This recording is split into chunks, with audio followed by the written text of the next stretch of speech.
بسم اللہ الرحمن الرحیم۔ سامعین کرام السلام علیکم۔ ایک بزرگ ایک واقعہ بیان کرتے ہیں کہ دلی جمنا میں ایک دفعہ سیلاب آیا جس سے قریب کے ایک قبرستان کی کچھ قبریں اکھڑ گئیں۔ ایک قبر کھلی تو کچھ لوگوں نے دیکھا کہ ایک ایسا مردہ پڑا ہوا ہے جس کی پیشانی پر ایک چھوٹا سا کیڑا ہے، لیکن جب وہ ڈنگ مارتا ہے تو پوری لاش لرز جاتی ہے، تھر تھرا جاتی ہے اور اس کا رنگ بدل جاتا ہے۔ تھوڑی دیر بعد جب وہ لاش اپنی اصلی کیفیت پر آ جاتی ہے تو وہ پھر ڈنگ مارتا ہے، لاش کی پھر وہی کیفیت ہو جاتی ہے۔ سب دیکھ رہے ہیں اور حیران ہیں کہ یہ کیا ماجرا ہے۔ اچانک ایک دھوبی جمنا کے گھاٹ پر آیا جس سے یہ کیفیت دیکھی نہیں گئی۔ دھوبی نے ایک کنکری اٹھائی اور اس کیڑے کو دے ماری۔ وہ کیڑا ایک دم سے اچھلا اور اس دھوبی کی پیشانی پر آ کر ڈنگ مارا اور پھر وہیں جا کر بیٹھ گیا۔ وہ دھوبی چلانے لگا اور تڑپنے لگا۔ اس سے کسی نے پوچھا تجھے کیا ہوا؟ تو اس نے کہا سنو، اس چھوٹے سے کیڑے نے مجھے ایسی تکلیف دی ہے کہ مجھے نہ صرف ایک بچھو اور ایک سانپ نے کاٹا ہے اور نہ ہی آگ کا کوئی ایک شعلہ میرے بدن پر رکھ دیا گیا ہے، بلکہ مجھے ایسی شدت کی تکلیف ہے کہ میرے بدن کے ایک ایک عضو میں، بلکہ ایک ایک رونگٹے اور ایک ایک بال میں گویا ہزاروں لاکھوں بچھو اور آگ کی چنگاریاں بھر دی گئی ہوں۔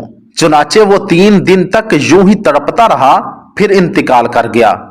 بزرگ فرماتے تھے کہ میں سمجھ گیا کہ یہ اس دنیا کا کیڑا نہیں بلکہ برزخ کے عذاب کی ایک شکل ہے۔ بزرگ نے سوچا کہ صاحب قبر کے لیے دوسرا علاج یہ ہے کہ اس کے قریب جا کر ہمت کر کے بیٹھا اور کچھ سورتیں یاسین شریف اور قل هو اللہ احد وغیرہ پڑھنا شروع کی۔ جب اس بزرگ نے قرآن کریم کی تلاوت شروع کی تو وہ کیڑا چھوٹا ہونا شروع ہوا اور ہوتے ہوتے ذرا سا ہو کر ختم ہو گیا۔ جب یہ ختم ہو گیا تو ہم لوگ بہت خوش ہوئے کہ اللہ تعالیٰ نے اس کو عذاب سے نجات دے دی۔ اس کا کفن برابر کر کے قبر بند کر دی گئی۔ اب اس سے گناہوں کی سزا کا اندازہ لگائیے، معلوم نہیں اس سے کون سا جرم ہوا ہوگا، خدا کے غضب کی کون سی شکل اس میں ہو، کچھ نہیں کہہ سکتے۔ ہزاروں سال کی اس کائنات میں ہم 50، 60، 70 یا 80 سال کے لیے آئے ہیں، اس سے زیادہ کچھ نہیں۔ یہاں ہم نے 500 سال نہیں رہنا۔ زندگی ایک دیے کی مانند ہے، نہ جانے کب ہوا کا جھونکا آئے اور بجھ جائے۔ زندگی کا کوئی اعتبار نہیں کہ کس وقت اور کب سب کچھ فنا ہو جائے۔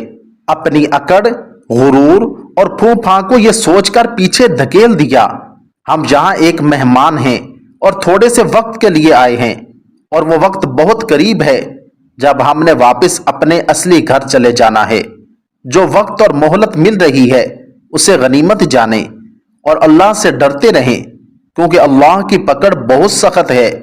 جب بھی کبھی دل میں کوئی بڑا گمان آئے یا کسی بات پہ فخر کرنے کو اور اترانے کو دل کرے تو عراق و ترکی اور دیگر ممالک میں آئے زلزلے کو ذہن میں رکھیں کہ کس طرح سے چند لمحوں میں سب کچھ فنا ہو گیا، زمین کھا گئی آسماں کیسے کیسے، ہم اور آپ کیا چیز ہیں۔